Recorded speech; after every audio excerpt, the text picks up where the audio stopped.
Pride and Prejudice by Jane Austen. Chapter 22. The Bennets were engaged to dine with the Lucases, and again during the chief of the day was Miss Lucas so kind as to listen to Mr. Collins. Elizabeth took an opportunity of thanking her. "It keeps him in good humour," said she, "and I am more obliged to you than I can express." Charlotte assured her friend of her satisfaction in being useful, and that it amply repaid her for the little sacrifice of her time. This was very amiable, but Charlotte's kindness extended farther than Elizabeth had any conception of. Its object was nothing less than to secure her from any return of Mr. Collins's addresses by engaging them towards herself. Such was Miss Lucas's scheme, and appearances were so favourable that when they parted at night she would have felt almost sure of success if he had not been to leave Hertfordshire so soon. But here she did injustice to the fire and independence of his character, for it led him to escape out of Longbourn House the next morning with admirable slyness, and hasten to Lucas Lodge to throw himself at her feet.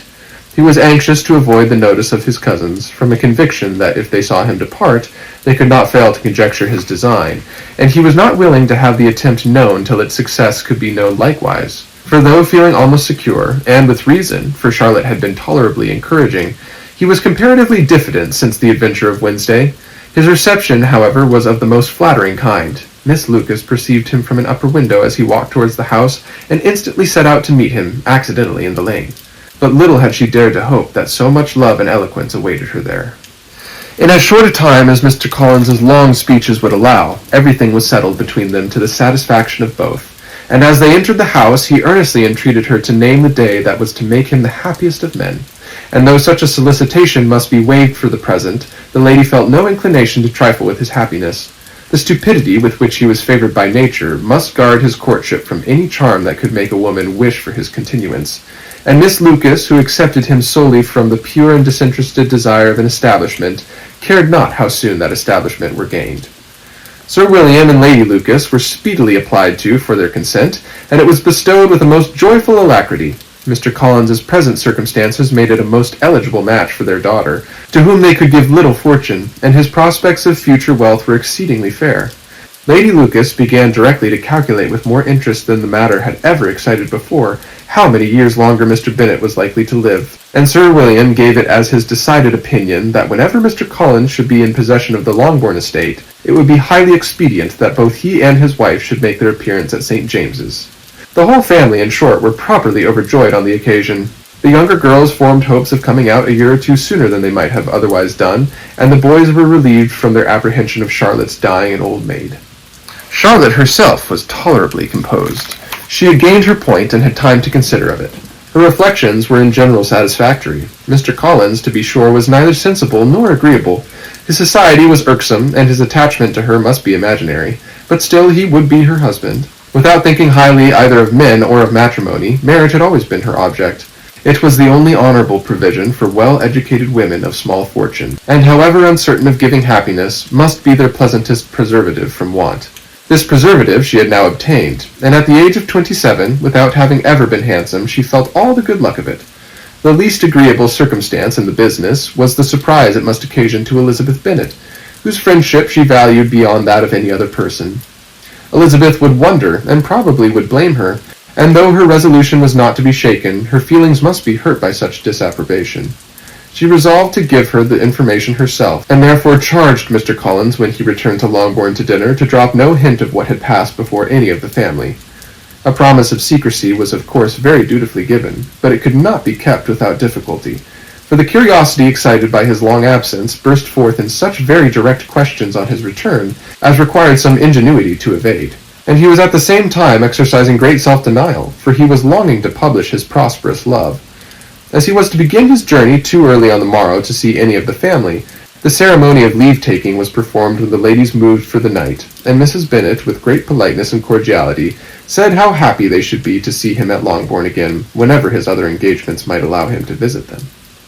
"My dear madam," he replied, "this invitation is particularly gratifying, because it is what I have been hoping to receive, and you may be very certain that I shall avail myself of it as soon as possible." They were all astonished, and Mr. Bennet, who could by no means wish for so speedy a return, immediately said, "But is there not danger of Lady Catherine's disapprobation here, my good sir? You had better neglect your relations than run the risk of offending your patroness." "My dear sir," replied Mr. Collins, "I am particularly obliged to you for this friendly caution, and you may depend upon my not taking so material a step without her ladyship's concurrence. You cannot be too much on your guard. Risk anything rather than her displeasure, and if you find it likely to be raised by your coming to us again, which I should think exceedingly probable, stay quietly at home, and be satisfied that we shall take no offence. Believe me, my dear sir, my gratitude is warmly excited by such affectionate attention, and depend upon it, you will speedily receive from me a letter of thanks for this, as well as for every other mark of your regard during my stay in Hertfordshire. As for my fair cousins, though my absence may not be long enough to render it necessary, I shall now take the liberty of wishing them health and happiness, not excepting my cousin Elizabeth." With proper civilities, the ladies then withdrew, all of them equally surprised to find that he meditated a quick return. Mrs. Bennet wished to understand by it that he thought of paying his addresses to one of her younger girls, and Mary might have been prevailed on to accept him. She rated his abilities much higher than any of the others. There was a solidity in his reflections which often struck her, and though by no means so clever as herself, she thought that if encouraged to read and improve himself by such an example as hers, he might become a very agreeable companion. But on the following morning, every hope of this kind was done away. Miss Lucas called soon after breakfast, and in a private conference with Elizabeth, related the event of the day before. The possibility of Mr. Collins fancying himself in love with her friend had once occurred to Elizabeth within the last day or two, but that Charlotte could encourage him seemed almost as far from possibility as that she could encourage him herself, and her astonishment was consequently so great as to overcome at first the bounds of decorum, and she could not help crying out, "Engaged to Mr. Collins? My dear Charlotte, impossible!" The steady countenance which Miss Lucas had commanded in telling her story gave way to a momentary confusion here on receiving so direct a reproach, though as it was no more than she expected, she soon regained her composure, and calmly replied, "Why should you be surprised, my dear Eliza? Do you think it incredible that Mr. Collins should be able to procure any woman's good opinion, because he was not so happy as to succeed with you?" But Elizabeth had now recollected herself, and making a strong effort for it, was able to assure her with tolerable firmness that the prospect of their relationship was highly grateful to her, and that she wished her all imaginable happiness. "I see what you are feeling," replied Charlotte. "You must be surprised, very much surprised, so lately as Mr. Collins was wishing to marry you, but when you have had time to think it all over, I hope you will be satisfied with what I have done. I am not romantic, you know. I never was. I ask only a comfortable home, and considering Mr. Collins's character, connections, and situation in life, I am convinced that my chance of happiness with him is as fair as most people can boast on entering the marriage state." Elizabeth quietly answered, "Undoubtedly," and after an awkward pause, they returned to the rest of the family. Charlotte did not stay much longer, and Elizabeth was then left to reflect on what she had heard. It was a long time before she became at all reconciled to the idea of so unsuitable a match. The strangeness of Mr. Collins's making 2 offers of marriage within 3 days was nothing in comparison of his being now accepted. She had always felt that Charlotte's opinion of matrimony was not exactly like her own, but she could not have supposed it possible that when called into action, she would have sacrificed every better feeling to worldly advantage. Charlotte, the wife of Mr. Collins, was a most humiliating picture, and to the pang of a friend disgracing herself and sunk in her esteem was added the distressing conviction that it was impossible for that friend to be tolerably happy in the lot she had chosen. End of chapter 22.